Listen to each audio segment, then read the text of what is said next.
Hey girl, Marissa here. You are listening to the Codependent Dummy podcast. As a young woman, you have been raised, reinforced, and rewarded for putting the needs of others above your own. Now, in your 20s, you're finding yourself exhausted, exasperated, and enveloped in shit relationships, especially the one you have with yourself.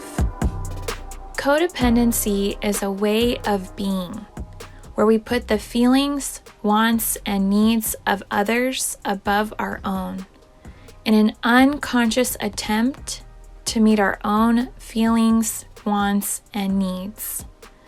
Sorry to break it to you, sis, but that is not sustainable. This podcast is to help you undo all that so you can stop playing small and start taking up space, you dummy. Let's get to it. Hello, everyone, and welcome back to the Codependent Dummy podcast. Today, I'm sitting with Lindsay Scales. Lindsay is a licensed marriage and family therapist based out of Southern California. For the past 20 years of her career, Lindsay's therapeutic skills consist of humanistic, strengths-based, client-centered, and psychodynamic approaches with a holistic perspective. She meets clients where they are in their journey. Lindsay has been invited to work with people from all walks of life at different stages of life and is always honored by the invitation. Lindsay, thank you for being here. Thank you for having me. Mm-hmm. All right. Well, let's start with the typical two. Lindsay, how do you conceptualize the term, the phenomena of codependency? When it comes to codependency in its simplest terms, I see it as the absence of self in relationships. So whether that be familial, romantic, with friendships, and even at times working relationships, there is like this absence of self in that particular relationship where the person is fully invested in the other person, so much so Right. that they neglect themselves, and they're completely reliant emotionally and psychologically. Mm-hmm. Right. Mhm. The absence of self. Mhm. Yeah, I do appreciate that language because it's like I'm there, but I'm completely focused Yeah, on you. exactly. So am I really there? Like, Right. no. Right. Yeah. Yeah, the absence of self in relationships. hmm Any other thoughts on that conceptualization? Um, but and then of course you want to include that usually in this particular dynamic in relationships, the other person, there may be some addiction. There also may be an illness in that relationship that contributes to the codependency. Say more about that, like how you sense it contributes to the codependency, addiction, illness, and the other. hmm Well, when you are experiencing this codependency, there is a part of you that wants to rescue. You want to maybe be the savior, the Right. hero for the other person. And if you're dealing with someone that has addiction issues, whether that be alcohol, drugs, or a particular activity, uh, it makes it susceptible for that person to like step in and be like, oh, let me see, do what I can to help them with their problems or their addiction or even illness. Like if you're dealing with someone who maybe has cancer or a chronic condition, it makes that person susceptible to kind of want to come in and take over. Mm-hmm. Yeah. Susceptible. Mm-hmm. Mm-hmm. Yeah. So the the more difficulty another has in life, the easier it might be for one to become codependent and yeah, really lose themselves in the person and also in, like you said, rescuing, being the savior, fixing their ailment. Yes, because it Mm-hmm. becomes all about them. I don't have to fully be present. I just need to be present for the other person. And in Mm-hmm. that dynamic, it's completely acceptable, right? Because in maybe our culture, community, society, we want that. Like, oh wow, like this person's doing all of this and they're dealing with this problem, this issue. So it's really something that can kind of go under the radar because we see how like magnificent that can be to come in and want to do all you can to help someone. Mm-hmm. We do applaud it, but Mm, yeah, we're both, yeah, for those who are listening, Lindsay and I are making a face like, oh, like, yeah, it can enter a gray yeah, area where it's yeah. no longer, oh gosh, what's the word when we help other citizens for the greater good? I always forget this word. It'll Uh, come back to me. altruistic. Yes. Okay. Yeah. Yes. So it's Yes. not that. Yeah. It Hmm. starts to veer. Yes. Mhm. Yeah. Yeah. Okay. And yeah, I'm curious, Lindsay, do you have a codependent experience or relationship from your own life that you can share with us?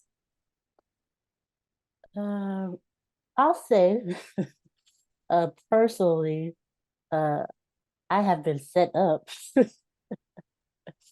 to for myself to actually be susceptible to codependent relationships because Mm, I was born to a single parent. I have no siblings, and in the environment that I grew in, my parent was at work often, and when they were not at work, they really did not have, the energy to, be attentive. They weren't really engaged. They were disconnected. So I didn't receive much from my parent because they were at work. And when they were off work, they kind of just didn't want to be bothered. So what mhm. happens is, as a child, you're trying to figure out, well, what do I need to do Right. so that I can get that attention, so that I can get that love, get that affection.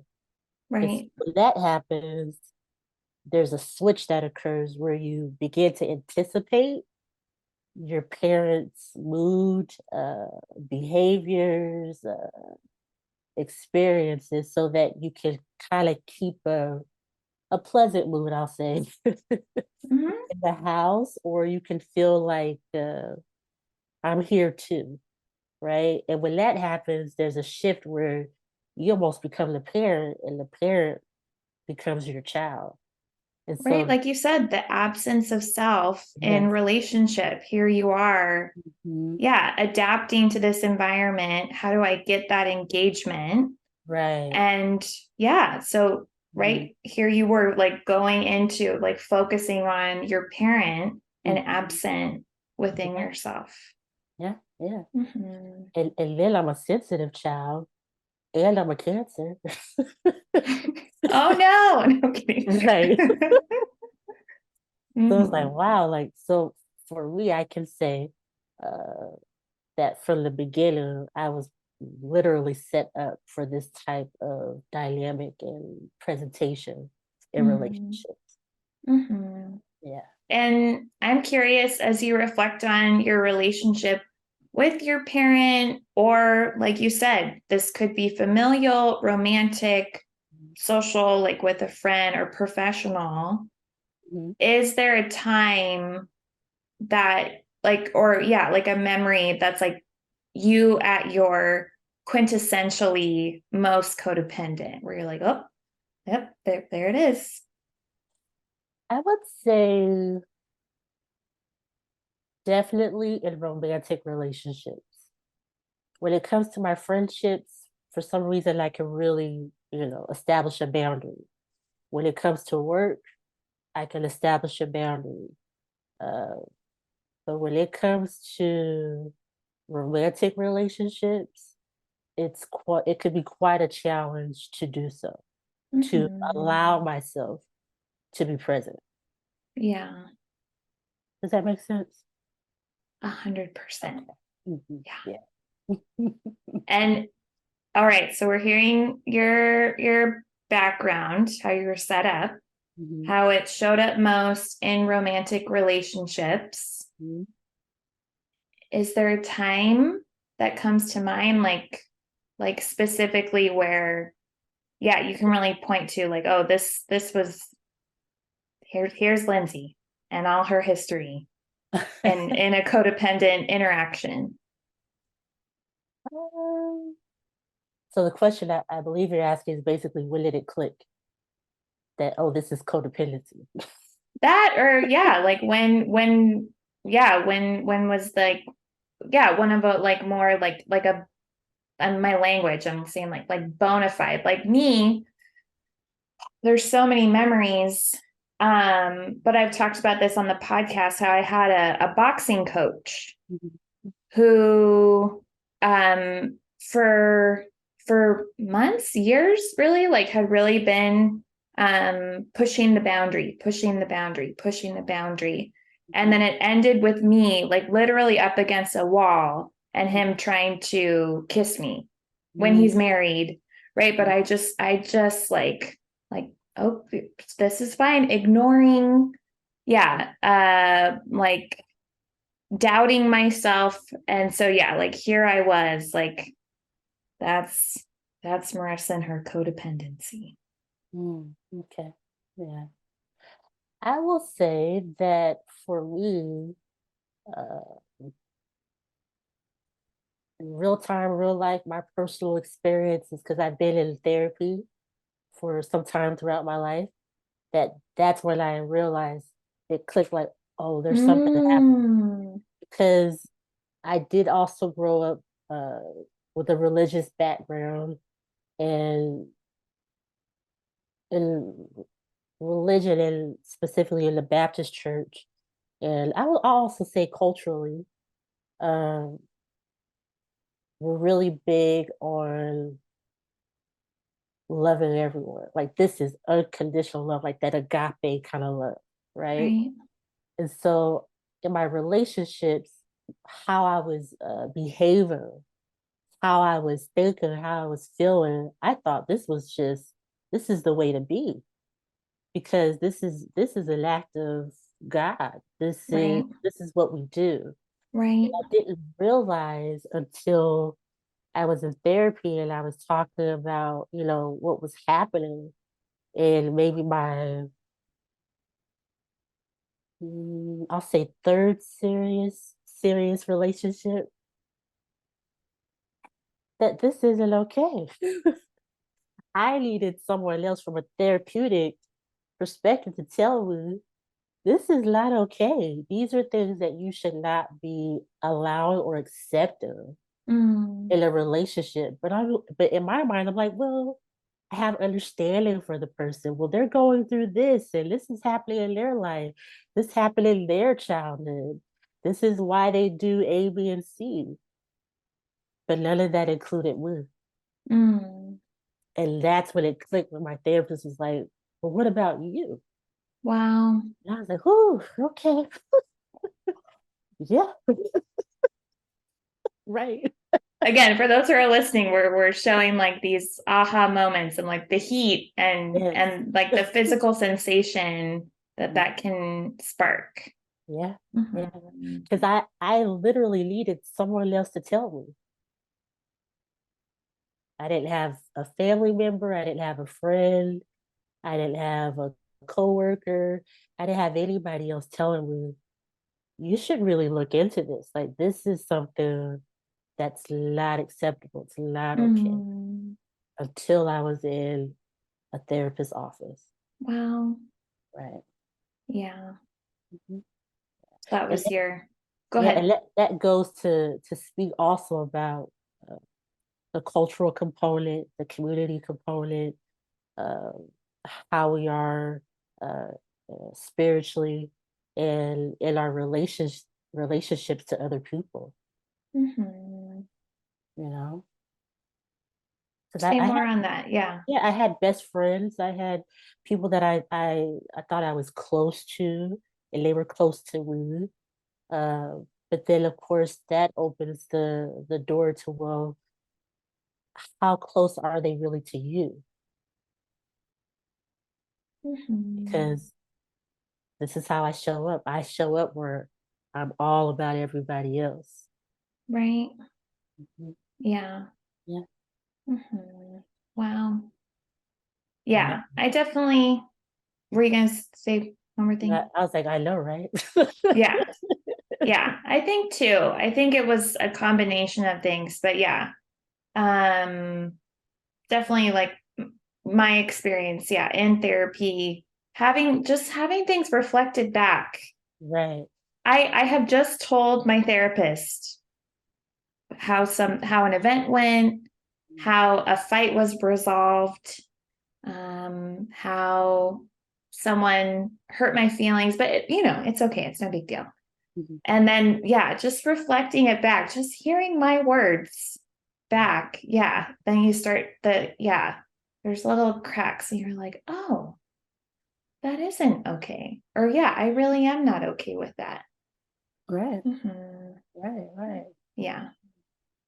Yeah. And it's kind of scary because when you think about the other people in your life that are a witness to this part of yourself, and like no one's kind of calling it out or questioning it or checking in on you, it's almost as if everyone has this idea that this particular style of relationship is the norm. Mm-hmm. Like this is the way it's supposed to be. And that's kind of scary, when you think about that. That Mm-hmm. the majority of people perhaps believe that this particular relationship style that we understand to be codependent is actually healthy or perhaps normal. Mm-hmm. Mhm. Yeah. You weren't receiving any feedback Mm. elsewhere. And right. And it wasn't like one serious relationship, two serious relationship, three serious relationship. Like, Lindsay, do you notice any patterns here? Right, right, Mm-hmm. right.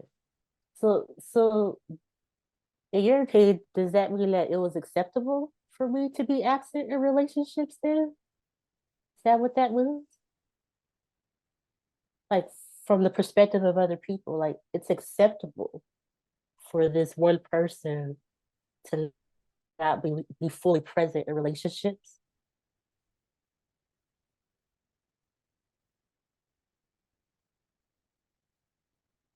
Wow, I know, right? Mm-hmm. Hmm. Well, it's hard. I mean, like you said, like it's so difficult, A, to understand the dynamics between two people if you're not one of them. Mhm. And then B, it's hard to understand the dynamic given how you're perceiving that dynamic. And Mhm. so, yeah, given your religion, given your community, given the fact that you're a woman, Mhm. yeah, there are different factors. Yeah, given your background, it's like different things felt familiar to you. So it's hard to question. And then, yeah, if no one else is questioning it, or yeah, just thinking you're such a loving, loyal, Yeah, compassionate girlfriend, yeah. yeah, we can perceive it that way, not Mhm. as codependent. I know I was desperate. I was desperate, codependent, desperate, and um and insecure. Yeah, no one was telling me that.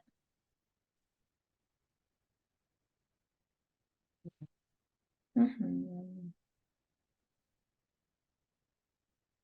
Stuff. Yeah. Well, I mean, talking about, um, oh gosh, we're going to talk about humanism, everyone.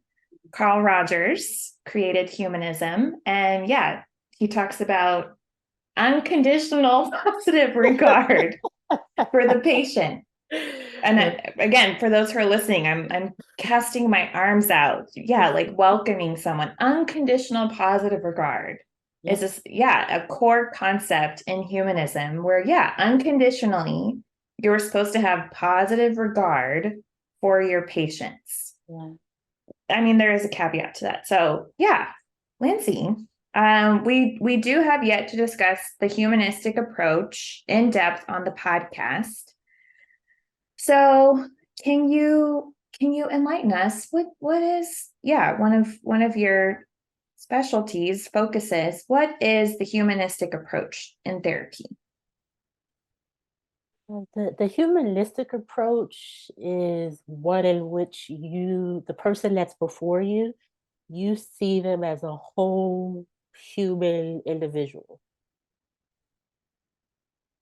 as opposed to uh, an illness or a sickness or even a symptom. Um, for example, let's say somebody may come in for therapy and they may come in because they feel depressed. So when this person steps into the therapeutic environment, when you practice a humanistic approach, what you see is more than just depression. Even though, like, this is what I signed up for. I want to talk about depression. I want to get rid of this. I want to figure out what I have to do. But you realize that this person that is before you, they have a whole history. They have a whole experience or experiences that are significant that has led up to where they are. So you want to take that as your lens when you're communicating and you're in session with this person. Mm-hmm. Yeah, and you want to consider basically all aspects of a person. Right. And for the listeners who aren't therapists, if I do remember my graduate theory class well, humanism was radical at the time because beforehand, from Freud to Carl Rogers, we did perceive patients as a sickness, as an illness, as a symptom, right? That's what we're treating. We're like medical doctors. Yeah, we're really trying to focus on this one symptom, this one sickness.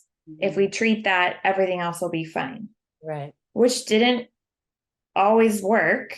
Mm-hmm. And yeah, here's Carl Rogers, this revolutionary who came in and said, yeah, let's look at the whole human individual, Mm-hmm. their whole history, right? All aspects of their life. Yes. Mm-hmm. Yes. And then to do that, we have to, because I believe Maslow's hierarchy of needs comes into play as well, which is that we have to make sure that before we can really, get to all of it, we have to make sure that the person before us, that what is it, the physiological needs are met, that they feel safe. We want to make sure that they have support. You want to make sure that there is a sense of self uh, when we're, in therapy sessions, to make sure that we can get a full concept of that whole person, Mm-hmm. right? And then after, assessing that and acknowledging that uh, from the person before us, we want to, of course, make sure that we have the empathy. We want to have that genuineness and that unconditional positive regard so that the person feels accepted and they Mm-hmm. feel free to hopefully be themselves and communicate, the things that are happening for them now, but also the things that have happened before. Mm-hmm. Yeah, I will add, you're reminding me in graduate school, I remember learning from my professor, and he said, and he wasn't a humanist, that wasn't like necessarily his approach, but he told all the students, he said, no matter what, throughout your careers as therapists, you will be using humanistic technique in every session. Yeah. Yeah, the reflective listening, we didn't do that before. We didn't listen and reflect back. Right. Yeah, and like here we are. We just talked about how you being in therapy, that's how it started to click. Like having, well, I said that, but having things reflected back to me. Yeah. And so he really was, or he did, highly influential in the field.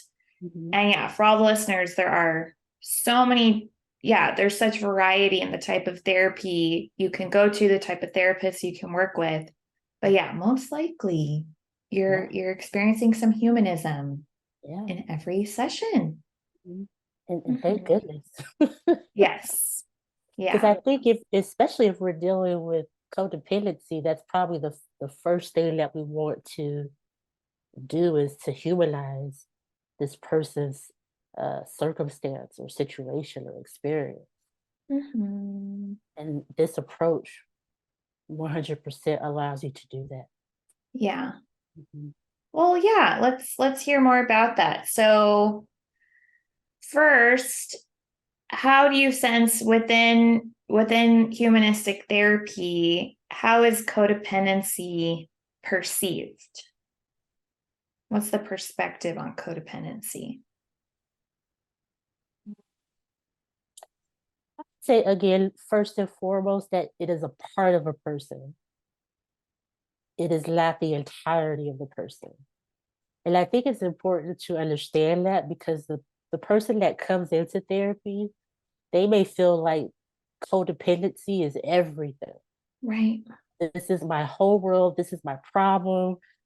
This this is this is everything. I can't fix anything else or think about anything else because this is it. But in reality, it's so much more. It's so Mm-hmm. much more. So I believe the humanistic approach will uh, allow there to be space to, yes, there is this codependency, but there's also other things that are Right. happening that we can take a look at. Because with the humanistic approach, the style in therapy is that it's not a hierarchy. So I'm not like above my client. I'm very much linear, like we're side by side. I'm right with you. And the client is the expert. Like they know themselves better than anybody else. And as the clinician or therapist, I would follow their lead. So, most people don't come into therapy specifically, in my experience, for codependency. It's usually other things, and then you guide, we guide, we guide, we guide. And at Mm-hmm. some point, we may, hit that corner of the map where codependency, like my experience, pops up, right? And again, it's so important to emphasize for the client that this is not all of you. This is just a part. It's just a part. Mm-hmm. Yeah. And going back to what you said, yeah, just before this question, how do you sense the humanistic process humanizes a codependent? Or yeah, is that for the therapist? Is it for the patient, or both?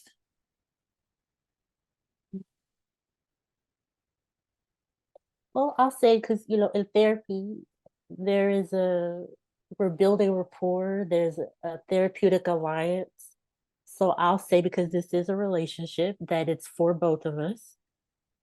But of course, this space is fully about the client, and we want to make sure, especially the initial part, that we again humanize, because most people come in the door with a lot of shame, guilt, maybe even embarrassment, uh, maybe even like shock.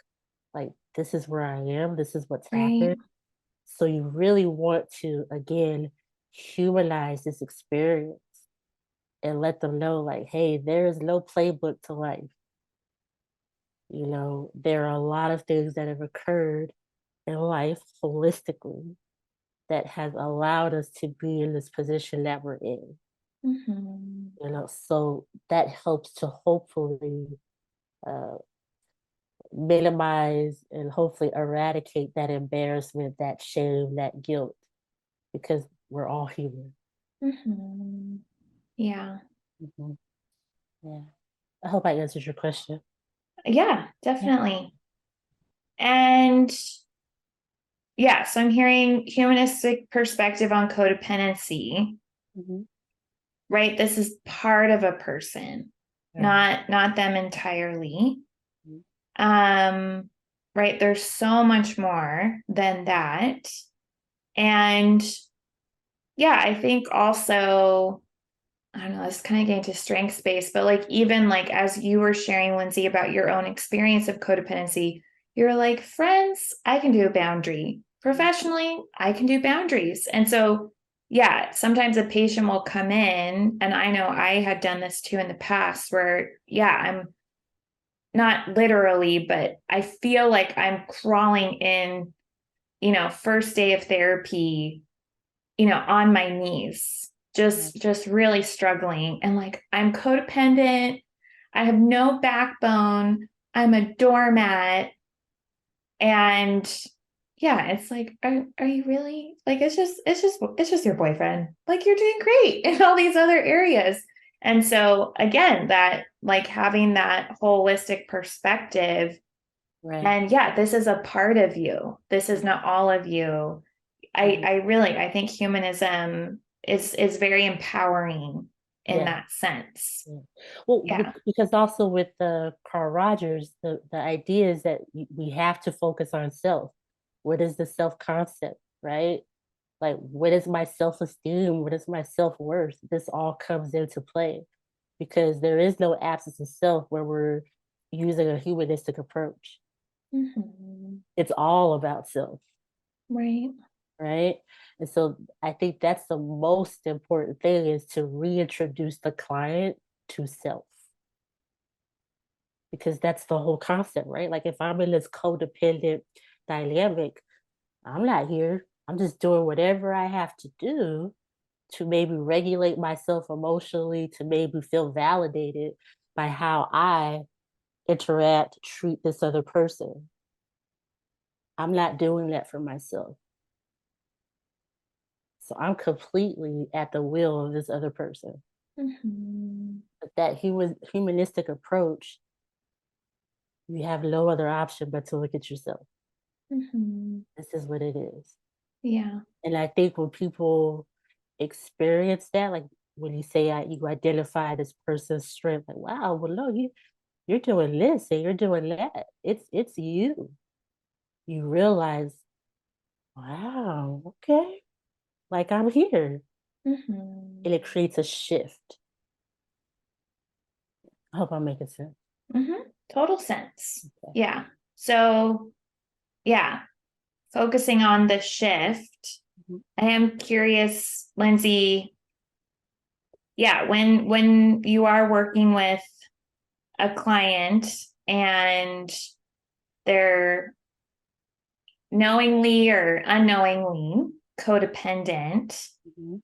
how do you approach um, how do you approach their codependency through a humanistic lens? Mhm. Mhm. Um, I would say kind of what I said earlier as well, that, making sure that there's an understanding, there's a feeling that in this space you're safe, you're allowed to be open and hopefully honest, and you feel the empathy coming from me, you feel the unconditional positive regard, you feel that I'm genuine in my approach to learning and understanding your personal experience, right? And making sure again that I humanize their experiences. Um, and then also making sure again that they reconnect to self and realize that who they are today uh, is not just, it's not just like your 40-year-old self. Who you are today is a culmination of the years that you've lived. So I sit here before you, but I'm also my 1-year-old self. I'm also my 2-year-old, 3-year-old, 4-year-old, 10, 20, 25-year-old self. All of that is me holistically. Right. And I think a lot of people, when they come into that therapeutic space, they're so focused on right here, right now. This is how I feel. This is what has happened. And you have to expose the reality of who this person is.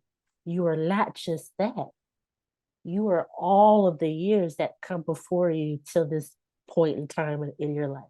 Mm. And I think once the person understands that perspective, there's a click. Like, wow, like I have to consider my relationship with my parent, guardian, caregiver. I have to consider, any type of traumas that I've experienced throughout my entire life. I have to consider maybe generational, intergenerational trauma. I have to consider things that I thought were small, but have actually had a big impact on my life. Have to consider so much to understand what is fully happening right now. Right. And in my opinion, and that is the full concept of that humanistic approach and specifically codependent clients. One thing that I've heard from other therapists, I haven't necessarily heard this from patients. Okay, so from other therapists, I have heard them say, "Oh God, you work with codependents? Like I couldn't. Like it's so difficult to be neutral, to listen week after week, month after month, potentially year after year to the same old codependent patterns. Yeah. It's taxing. Okay. I mean, yeah, this is why it's one of my niches, is because I don't experience that, thankfully. But that's what I've heard from professionals. I don't think I'm trying to remember. I don't think that any of my former therapists ever displayed impatience or judgment. But yeah, being codependent, I think I was reluctant at times to reveal what happened that, in between our last two sessions. Or I do know that I have had sessions where my therapist was very supportive of me setting certain boundaries. And once I left that therapy office, there goes the boundary. Like, and then I show up the next session and it's like, yeah, I couldn't do it. So some self-consciousness showing up to my authority, and they're not. But yeah, my therapist, like, I'm so sorry to disappoint you. I couldn't do it. So yeah, with the humanistic therapy in mind, what about it do you sense um is really helpful for codependent clients? Um, I'll give an answer in terms of the therapist perspective and the client perspective. The Okay. therapist perspective is that, I was telling you how I was set up. It makes me perfect because I have the ability to be absent in session. Mm, Right? Like it's yeah. not about me. I'm not, worried about how long it takes. I'm not worried about repetition. I'm not worried about, having to go through a cycle uh, with my client because I understand that, just like how the world operates, we can plant a seed and it takes time for it to grow. And we have 4 seasons for a reason, right? So I have that full understanding that each person has a different path in life and it's going to take a different amount of time for each person, a different type of cycle, a different type of repetition. And I'm okay with that because my own experience having that codependency, it's actually helping me Right. And as a also, person. yeah, I mean, Carl Rogers would be Yeah. applauding what you just said right now. Like that's very aligned with the humanistic perspective. Yeah, no pressure, no expectations. Yeah. The client is the expert. So let them take their time Right. and I'll support them through the process. Yeah. Right. Right. Right. And for the client perspective, I would say that understanding human nature, we have to realize that time is that beautiful element that, is really on our side. It really is.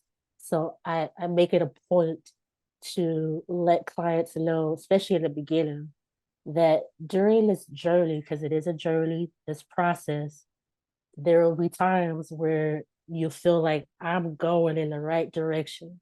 And there will be times where you regress and we go backwards. There will be times where we're stagnant and we're just kind of doing the same thing over and over. And that's okay. It's okay because it took some years and time for you to become who you are. Right. So it's also going to take some time for you to reinvent yourself, to learn and to practice, and to make this practice habitual where it becomes second nature. And so by doing so, it takes off the pressure of the client having to come in and feel like, oh, I know you're probably tired of me coming in here, talking about the same old thing. And I've had clients say that to me. It's like, no, not at all. Not at all. Because this is human nature. Mm-hmm. This is what we do. Right. Yeah. Yeah. Mhm. Yeah. And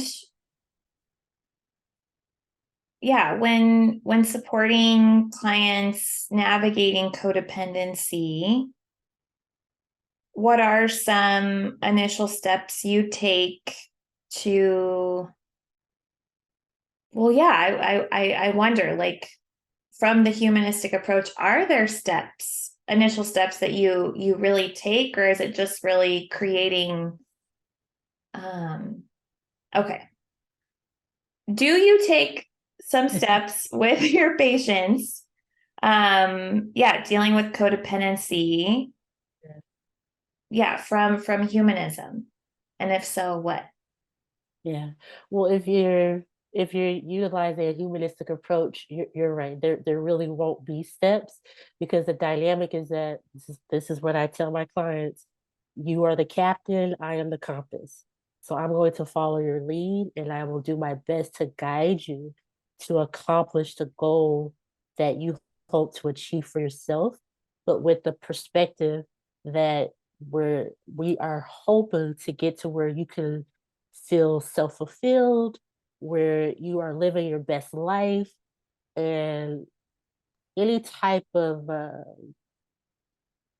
self-esteem, self-worth, Right. that is where you want to be, and you feel as if you're fully functioning in your human potential.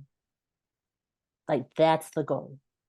And however way we get there is however way we get there. But we're going to make Mhm. sure that we do so with that genuineness, with that empathy, and that unconditional positive regard. Mhm. So it's the the tone, the context, the environment is really, those are your initial steps, but then there's steps that you maintain throughout the process. Yeah. Definitely. Because Genuineness. specifically for codependency, one, of course, make sure that the person uh, gets back to self.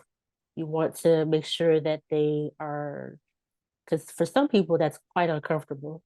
So it will take some time to get comfortable, focusing on self, identifying, what it is, how you view yourself, how you want to view yourself, and uh, and if in fact you do I have a self-esteem? Do I have a sense of self-worth?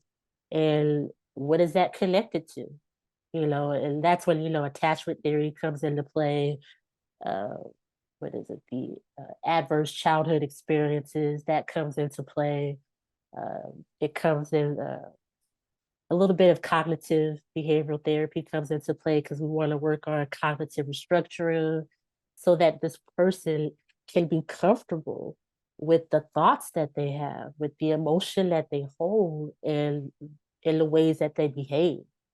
So it kind of all, becomes integrated. We use different kind of approaches, but of course, for me, it's always with the foundation of a humanistic approach. Mhm. Mhm.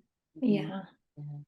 And then yeah, I'm trying to remember, I'm sure it is an aspect, but the hope is that, right, the therapist's unconditional positive regard, genuineness, humanness, Yeah. authenticity, Mhm.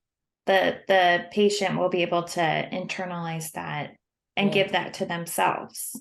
Right. Right. So it's like, oh, I can't believe I did this, right? Interacting with someone. Mhm. You know, it's okay. I'm human. We all have good days and bad days. I'll be sure to check in with them, you know, the next time we connect, and just, yeah, apologize and make sure we're okay. But Yeah. yeah, that inner dialogue Mhm. is created, Yeah.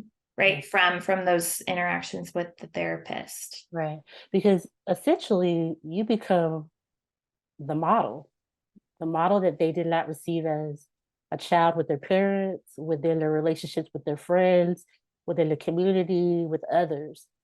Whatever they did not receive, you are now becoming that person for them as a Mm-hmm. therapist, as a clinician.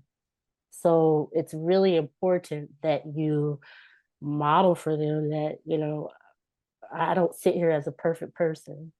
I sit here as a human, and I'm going to be the person that can reflect back to you uh, the parts of you that we may not be looking at that may be beneficial to look at, right? Mm-hmm. It may be beneficial to understand that what you may have thought was a weakness is actually a strength. Right. Because that's what turns it around is that once I begin to see myself in a light of positivity, then I can go on to the other aspects of myself and my life and my experience. Because if I continue to see myself as all these horrible, horrific, terrible things, it's difficult to address what's really in front of us. Because if I don't like Mm-hmm. myself, I mean, where are we going? Mm-hmm. You know? So Yeah. that's like the key. I have to get this person to basically like themselves and hopefully eventually love themselves. And then eventually be able to identify what is a healthy relationship, what's an unhealthy relationship. How do I contribute to what could be a healthy relationship or what was an unhealthy relationship. Taking ownership, holding yourself accountable, empowering yourself through your choices. Right. Mm-hmm. Mm-hmm. Yeah. Yeah. Sounds very powerful. I hope so. I hope it feels powerful. I think that's Mm-hmm. the key is that, we could talk about it, we can, you know, intellectualize it, but for you to feel it, that's the part right there. When you feel it, that's the rewarding part, I think, for therapists, where you're like, ooh, like where's my pom poms? Like Yeah. you just hit that. You got it. And I love to bring that up to clients in therapy because they don't realize it. And I have to pause. Do you realize what just happened? And you have to like reflect. This is what happened. And they're like, wow, they're just shocked. They're like, oh my gosh. And that's where that congruence comes in, where I'm getting to that place where who I see myself as and who I want to be is in alignment. Mm. And that's where that growth comes in. You're like, oh, I'm there. And I'm here to say, yes, you are. You Mm-hmm. are, in fact, there. Yeah. Mm-hmm. Yeah. Yeah. Well, Lindsay, yeah, thank you so much. If someone is interested, I'm gonna put Lindsay's professional phone number and email in the show notes. And she treats patients throughout California. Yes. And yeah, I'll put some I feel like there's a YouTube video of Carl Rogers and Gloria. It's a patient that they recorded, and it's I think like a 30-minute session. And if anyone's interested, you can really see the That'd be, master. yes. And yeah, thank you for sharing with us about the humanistic approach and your own experiences. It was delightful. Thank you for having me. It was enjoyable. Okay, everyone. We'll see you next week. Hey, girl. It's Marissa again. I'm not like a regular podcaster. I'm a cool podcaster, right? Thank you for listening and staying till the end. You can find me on Instagram at Therapy with Marissa. Email me, marissa@codependummy.com. Check out codependummy.com for more information on the show. And baby girl, a subscribe, rating, and review would be much appreciated. Till next time, I want you to remember, if you are feeling unseen, I see you. If you are feeling unheard, I hear you. And if you think that you don't matter, know that you matter to me. I want you to go out there so you can stop playing small and start taking up space, you dummy. And now, the disclaimer. Girl, this is not therapy and I am not your therapist. This podcast is designed to provide accurate and authoritative information in regards to the subject matter covered. It is given with the understanding that neither the host, publisher, or guests are rendering any legal, clinical, or other professional service. If you want or need a professional, please find one.